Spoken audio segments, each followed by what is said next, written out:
Hi, welcome to Liquid Motion. My name is Guy Chaumet. If you like sharks, the chances are you probably have seen some of his work, as he's been shooting some of the best shark pictures for over a decade now. Anita is going to talk to professional shark photographer Harry Stone as he came to us to transition from photography to cinematography.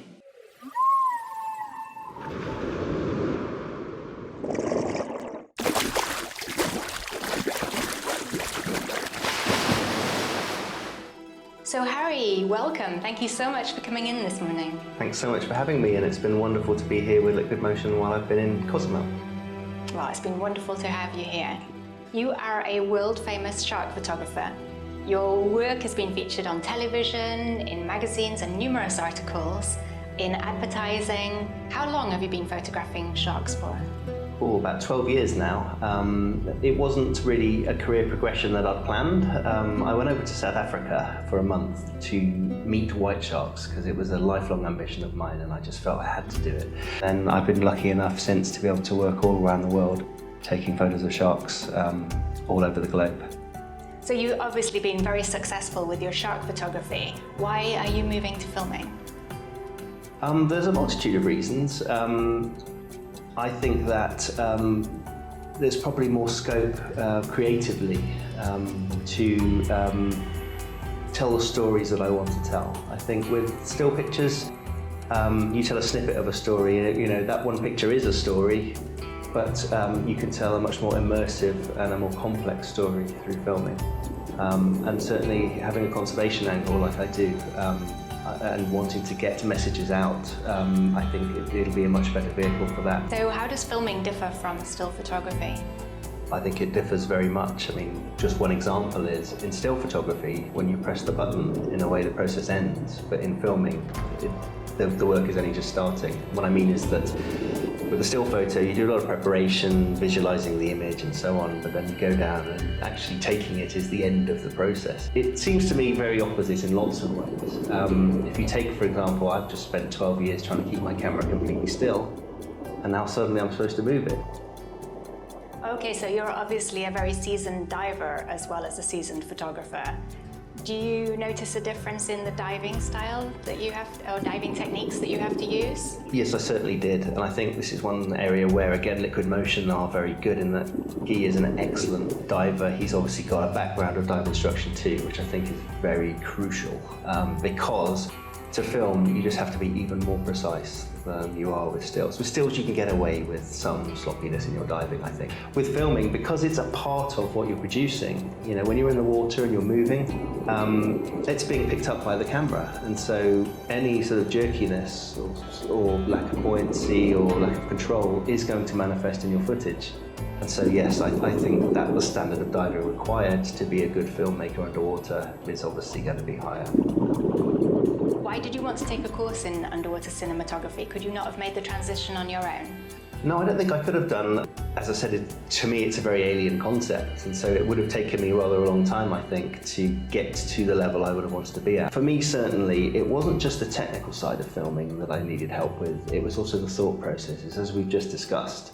I think you need to think in two different ways, and I was very firmly a still photographer, and I don't think, or didn't think, like a filmmaker, and I really wanted somebody to be able to start helping me to think like a filmmaker. So why did you choose to do your course with Liquid Motion Academy? I did a lot of research. One thing became very obvious, and quite soon on, is that Liquid Motion is unique.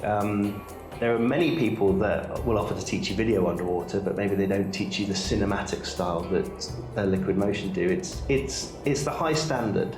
That's what I was after. I want to do this on a professional basis. You know, I don't want to be an amateur. I want to be professional. I want to turn out professional work. But at the same time, I mean, Guy's teaching is absolutely first rate. I've been so impressed with it, and I knew that from the first sort of interaction that I had with him. In addition to that, you work on a basis of one-to-one, and you tailor the courses for the student. And again, for somebody where time is money, if you like, that was amazing, because I just felt that it was a course made just for me. You listened to what I wanted, you cared what I wanted to achieve, and you delivered that. You designed a course around that, and yeah, again, I didn't see that anywhere else really. You know, most places they have a prescribed course, and you go along, and whether it's one of you or 10 of you, it's the same course, and you feel a bit like a number, and you certainly don't feel like that with Liquid Motion. Liquid Motion, I feel like you want to help me achieve my own particular goals, and that's a very, very cool thing.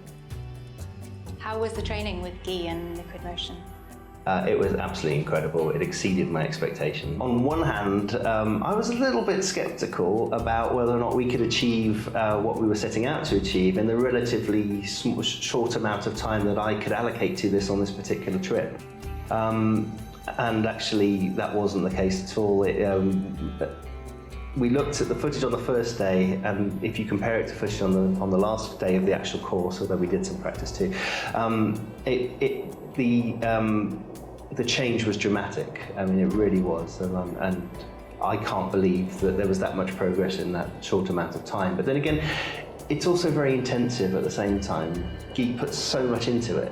It's that intensity, and also the fact that you are so closely supervised and given ideas and that sort of thing about how to improve.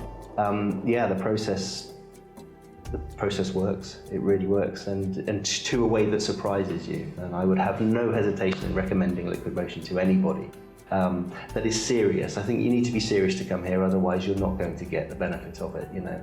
Do you see different personalities in the sharks when you do photos, and will you be able to portray that, do you think, by using moving picture instead of photography? I think that's going to be a very good application for it, because yes, you do see different personalities, you certainly do. I mean, one thing about working with sharks all the time is that you see, even in the same species, each one has different personality. Certainly white sharks, I worked with white sharks for eight years consistently, and you'd see the same ones coming almost like a circuit, and it was interesting how year upon year a particular one that you remembered a certain way, certain personality, would be the same the next time it came, and so on. And you'd say, that's so and so, and she's normally friendly, or she's normally curious, or what have you, and they always are. And that's it's going to be very interesting to try and get that to come across in film. Well, thank you so much for coming in, Harry. I can't wait to see where your creative journey takes you and how you express yourself when you move to moving picture. And please share some of those videos that you do with us so we can share them with the people who are watching this channel as well. Will do, and thank you so much for everything. It's just been so wonderful. It was our pleasure. Thank you. If you like the video, click the like button and consider subscribing to the channel. If you already subscribed to the channel, I will see you in our next video. And cut!